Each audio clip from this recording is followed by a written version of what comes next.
Police station లో పనిచేస్తూనే పక్కా plan. 24 గంటల్లో బయటపడిన కాకి భాగోతం. మృతుడితోనే గుంట తీయించి దాంట్లోనే పూడ్చిపెట్టి. అతడికి 23 సంవత్సరాలు, ఆమెకు 40 సంవత్సరాలు. ఇద్దరి మధ్య ఇల్లీగల్ ఎఫైర్. ఇంతకీ అసలు మిస్టరీ ఎలా బయటపడింది? Watch this video.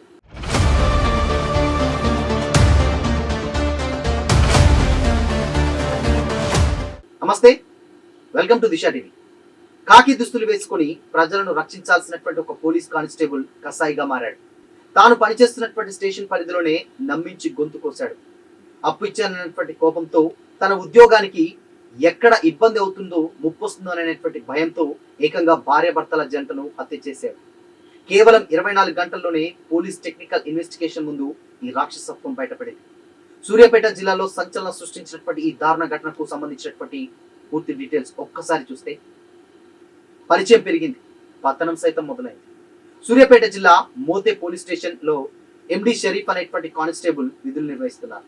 అదే గ్రామానికి చెందినటువంటి జిల్లేపల్లి సుందర్ తో షరీఫ్ కు మంచి పరిచయం ఉంది. ఇదే మండలంలోని బిక్యా తండాకు చెందినటువంటి హలావత్ నాగులు, ఆయన భార్య హలావత్ భూబా వ్యవసాయం చేసుకుంటూ జీవనం సాగిస్తున్నారు. వీరికి 2 కుమార్తెలుండగా ఇద్దరికి వివాహాలయ్యాయి. అయితే కుటుంబ తగాదాలు, ఇతర పంచాయతీల నిమిత్తం ఈ దంపతులు మోతే పోలీస్ స్టేషన్ కు వెళ్లాల్సి వచ్చింది. ఆ టైంలో అక్కడ కానిస్టేబుల్ గా ఉన్నటువంటి షరీఫ్ తో వారికి పరిచయం ఏర్పడింది. కొంతకాలం తర్వాత తమ అల్లుడు డబ్బుల కోసం తీవ్రంగా ఇబ్బంది పెడుతున్నారని, ఆర్థికంగా ఆదుకోవాలని ఆ దంపతులిద్దరూ కానిస్టేబుల్ షరీఫ్ ను కోరారు. వారి పరిస్థితిని చూసి జాలిపడ్డాడో లేక మరో ఉద్దేశం ఉందో తెలియదు కానీ షరీఫ్ వారికి సుమారు 3 లక్షల రూపాయలు అప్పుగా ఇచ్చాడు. ఆ తర్వాత అసలు సమస్య మొదలైంది. ఇచ్చినటువంటి డబ్బులు తిరిగి ఇవ్వాలని షరీఫ్ ఒత్తిడి చేయడం స్టార్ట్ చేశారు. మరోవైపు నాగులు, భూబా దంపతులు ఆ డబ్బు చెల్లించకపోగా నిత్యం వేధిస్తుండడంతో షరీఫ్ లో కక్ష పెరిగింది. వీరిని బతకనిస్తే తన ఉద్యోగానికి, పరువుకు భంగం కలుగుతుందని భావించినటువంటి ఆ కాకి వారిని అడ్డు తొలగించుకోవడానికి పక్కా ప్లాన్ వేశాడు. హత్య చేయడానికి షరీఫ్ తన స్నేహితుడు జిల్లేపల్లి సుందర్ తో చేతులు కలిపాడు. ఎవరితో ఎలాంటి అనుమానం రాకుండా ఉండేందుకు కూడా ఒక పక్కా పథకం పన్నాడు. నాగులు, భూబాలను నమ్మించేందుకు గొర్రెల లోన్ పథకాన్ని తెరపైకి తీసుకొచ్చాడు.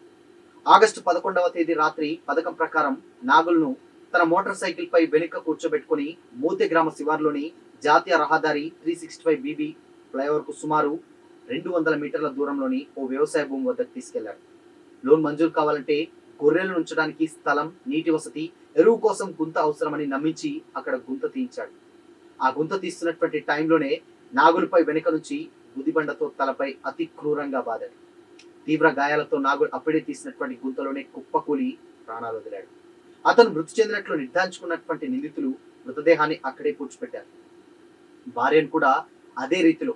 భర్తను హత్య చేసినటువంటి కొద్దిసేపటి తర్వాతనే ప్లాన్ లో భాగంగానే భూబాను కూడా అదే మోటార్ సైకిల్ పై అదే ప్రాంతానికి రప్పించారు. అక్కడ ఆమెపై కూడా దాడి చేసి హత్య చేశారు. ముందుగా భర్త కోసం తీసినటువంటి అదే గుంతలో భూబా మృతదేహాన్ని కూడా పడేసి మట్టి కప్పేశారు. హత్యతో ఆగని ఆ రాక్షసులు భూబా ఒంటిపై ఉన్నటువంటి బంగారు ఆభరణాలను సైతం దోచుకుని అక్కడి నుంచి పరారయ్యారు. భార్యాభర్తలు అకస్మాత్తుగా అదృశ్యం కావడంతో స్థానికంగా కలకలం రేగింది. సమాచారం అందుకున్నటువంటి జిల్లా ఎస్పీ నరసింహ ఆదేశాల మేరకు కోదాడ డిఎస్పీ శ్రీనివాస్ రెడ్డి, కొనగాల సిఐ రామకృష్ణారెడ్డి ఆధ్వర్యంలో ప్రత్యేక పోలీస్ బృందాలు రంగంలోకి దిగాయి. మోతే పరిసర ప్రాంతాల్లోని సీసీ కెమెరాల ఫుటేజ్లను జల్లెడ పట్టారు. ఈ దర్యాప్తులో రెండో నిందితుడు సుందర్ మృతదేహాలను తరలిస్తున్నటువంటి దృశ్యాలు సీసీ కెమెరాల్లో నిక్షిప్తమయ్యాయి. వాటి ఆధారంగా టెక్నికల్ ఎవిడెన్స్ సేకరించినటువంటి పోలీసులు నిందితుల కదలికలను గుర్తించారు. శుక్రవారం ఉదయం సుమారు 8 గంటల సమయంలో సూర్యాపేట కొత్త బస్టాండ్ వద్ద ఎండి షరీఫ్, జిల్లేపల్లి సుందర్లను పోలీసులు అదుపులోకి తీసుకుని తమదైన స్టైల్లో విచారించగా అసలు నిజం కక్కారు. నిందితుల నుంచి హత్యకు ఉపయోగించినటువంటి గుదిబండను, కానిస్టేబుల్ షరీఫ్ కు చెందినటువంటి మోటార్ సైకిల్, అదేవిధంగా 2 ఫోన్లను స్వాధీనం చేసుకున్నారు. రక్షక భటుడే రక్షకుడి నుంచి పక్షకుడిగా మారినట్టు చేసినటువంటి ఈ దారుణ కాండపై దర్యాప్తు పూర్తి చేసి నిందితులను రిమాండ్ తరలిస్తున్నట్లు ఎస్పీ ప్రకటించారు. సో ఏదేమైనప్పటికీ వాళ్ళిద్దరి మధ్య ఏర్పడినటువంటి ఆ పరిచయమే అది కాస్త ఇల్లీగల్ ఎఫ్ఐఆర్ గా మారింది. ఆ ఎఫ్ఐఆర్ కాస్త డబ్బులు ఇవ్వడం. సో ఇలా 2 విధాలుగా, అటు ఫైనాన్షియల్ గా, ఇటు పరువుకు రెండింటికి భంగం కలిగిస్తుంది అన్నటువంటి ఉద్దేశంతో మేజర్ గా, అంటే ఇది డబ్బులు ఇవ్వను, ఏం చేసుకుంటావో చేసుకో అనేటువంటి కోణంలో తాను చెప్పినట్లు. సో ఇక్కడ బయట పెడితే తాను ఈమెతోటి పెట్టుకున్నటువంటి రిలేషన్ ఏదైతే ఉందో అది బయటపడుతుంది అన్నట్టు ఉద్దేశం.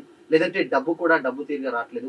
సో ఇలా ఏం చేయాలో అన్నటువంటి ఆలోచించి ఇంత క్రూరానికి పాల్పడ్డాడు ఒక 23 ఏళ్ల కానిస్టేబుల్. అందరికీ నమస్కారం.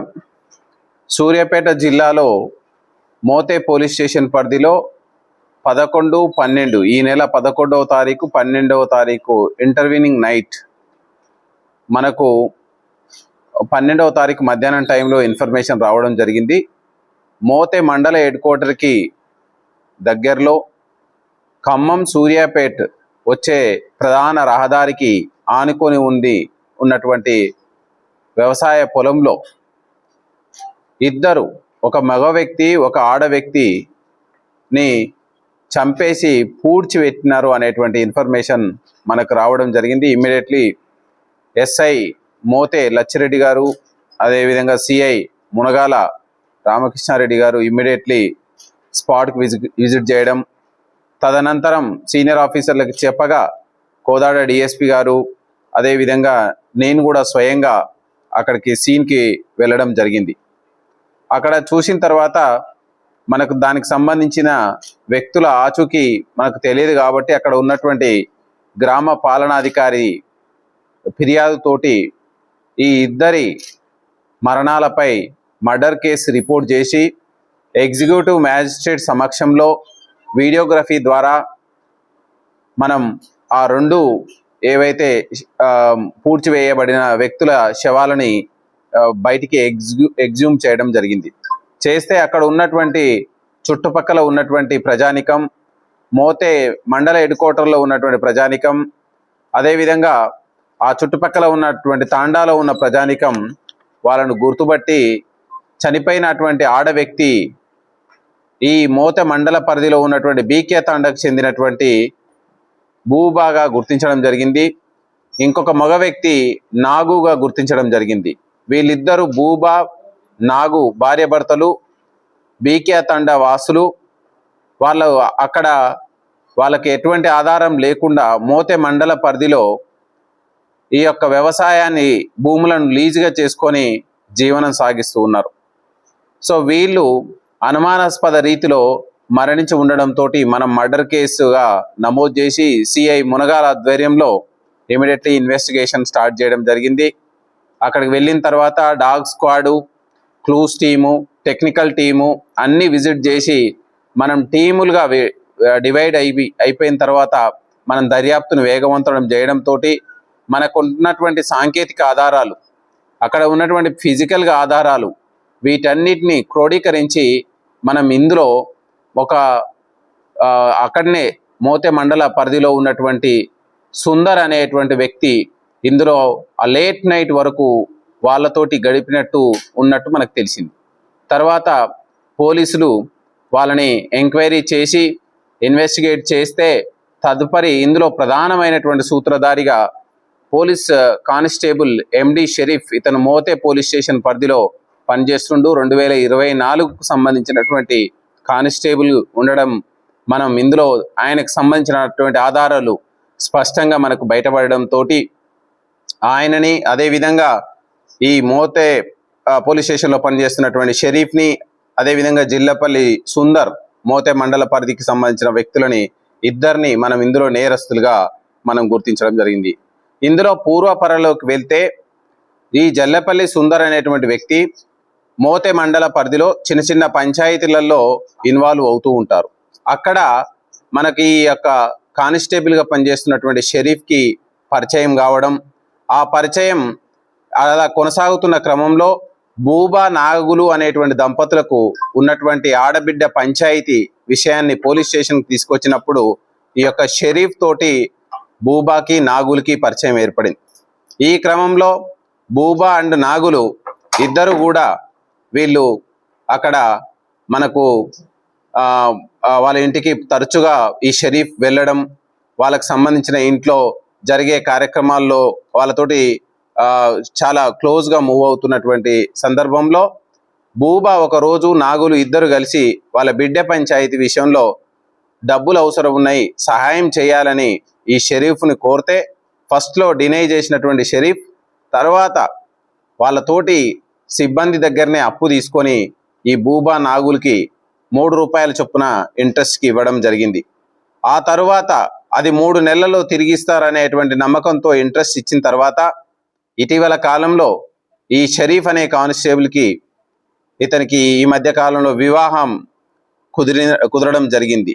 ఈ వివాహం కుదిరినటువంటి సందర్భంలో నా డబ్బులు నాకు ఇవ్వాలని అతను ఈ భూబా నాగలు దంపతులని కోరితే వాళ్ళు వీరితన్ని మీరు ఆల్రెడీ మాతోటి ఇంటిమసీ ఉంది, మా భార్యతోటి ఇంటిమసీ ఉంది, నాతోటి ఇంటిమసీ ఉంది అని ఆమె ఇతన్ని బెదిరియడం, నీకు డబ్బులు మళ్ళీ అడిగితే నీ మీద SC ST కింద రేప్ కేసు కింద కేసు పెడతామని బెదిరించడంతో ఈ యొక్క షరీఫ్ భయాందోళనకు గురై ఎలాగైనా నా డబ్బులను రాబట్టుకోవాలి, వీళ్ళు నన్ను మోసం చేసిర్రు, వీళ్ళని ఎట్లయినా ఎలిమినేట్ చేయాలనేటువంటి పథకాన్ని ఒక పూనుకోవడం జరిగింది. ఈ క్రమంలో సుందర్ యొక్క సహాయం కోరడం జరిగింది. సుందర్ కూడా తాను వాళ్ళని ఎలిమినేట్ చేసేందుకు ఒప్పుకోవడం జరిగింది. ఈ క్రమంలో వీళ్ళని నమ్మించి బయటికి తీసుకురావాలనేటువంటి ఒక పథకాన్ని రచించడం జరిగింది. ఆ పథకంలో భాగంగా వీళ్లకు అంటే భూబా నాగులకి ఏదైనా లోన్ ఇప్పిస్తాను, మీకు కొన్ని గొర్రెలు కానీ కొన్ని పశువులు కానీ ఉన్నట్లు, వాటికి మీరు సపర్యలు చేస్తున్నట్లు, వాటికి మీరు నీళ్లు దాపేటువంటి ఏర్పాట్లు కానీ, వాటిని మేత వేసే ఏర్పాట్లు కానీ, వాటి ద్వారా వచ్చేటువంటి పశువుల పేడ గొర్రెల పెంట వేసే ప్రదేశాలు, వీటన్నిటిని మీరందరూ సేవ చేస్తున్నట్టు ఫోటోలు ఉంటే లోన్ ఈజీగా శాంక్షన్ అవుతుందని నమ్మించి ఎప్పుడైతే 11వ తారీఖు రోజు సాయంత్రం నుంచి దీనికి పథక రచనకి వేగంగా ప్రణాళిక సిద్ధం చేయడం జరిగింది.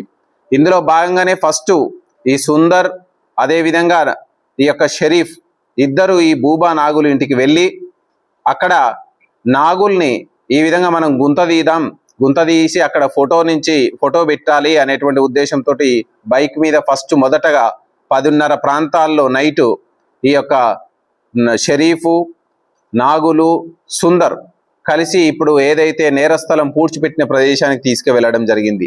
అతన్ని నమ్మించి గుంట తీస్తున్న క్రమంలో నాగులు పారతోటి గుంట తీస్తా ఉన్నాడు, సుందర్ గడ్డపారతోటి తోముతా ఉన్నాడు. ఈ క్రమంలో వీరు ప్రణాళికలో భాగంగా తెచ్చుకున్నటువంటి పశువులకు గుదబండగా వాడుతున్నటువంటి కర్రతోటి విచక్షణ రహితంగా అతని మీద దాడి చేయడం, అదేవిధంగా దాడి చేసినటువంటి తదనంతరం అదే గుంతలో అతన్ని పెట్టి పూడ్చేసి మళ్ళీ ఏమి తెలియనట్టుగా భూబా ఇంటికి వెళ్ళడం, మళ్ళీ భూబాను కూడా నమ్మించి కొంత సమయం తర్వాత మీ భర్త అక్కడనే ఉన్నాడు, ఫోటో దిగాలి, నువ్వు కూడా దిగడానికి రండి అని చెప్పి ఆమెని కూడా అదే నేరస్థలానికి తీసుకురావడం. అక్కడికి వచ్చిన తర్వాత ఆమె చూసేసరికి ఎక్కడ భర్త కనిపించకపోవడంతో ఆమె అరవడం.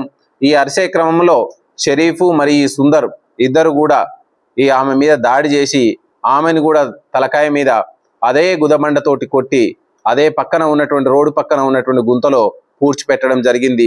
ఈ రెండవసారి పూడ్చే క్రమంలో సరిగ్గా మొత్తం బాడీ మొత్తం పూర్తి స్థాయిలో వాళ్ళు పూడ్చలేకపోవడం మూలంగా తెల్లారు గట్ల దారిన పోయే వాళ్ళు చూసి వాళ్ళ కాళ్ళ చేతులు బయటికి కనిపించేదాన్ని చూసి అక్కడ బాడీలు ఉన్నట్టు వాళ్ళు గుర్తించడం, వాళ్ళు పోలీస్కి ఇన్ఫార్మ్ చేస్తే తదనంతరంగా ఈ కేసు నమోదు చేయడం జరిగింది.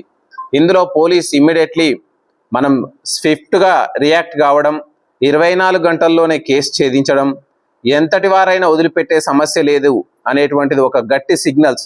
అది ఏ డిపార్ట్మెంట్కి సంబంధించిన వాళ్ళైనా, స్వయంగా మా డిపార్ట్మెంట్కి సంబంధించిన వాళ్ళైనా ఎవరిని కూడా చట్టం వదిలిపెట్టదు అనేటువంటి గట్టి సంకేతం మనం ఇవ్వదలుచుకున్నాం.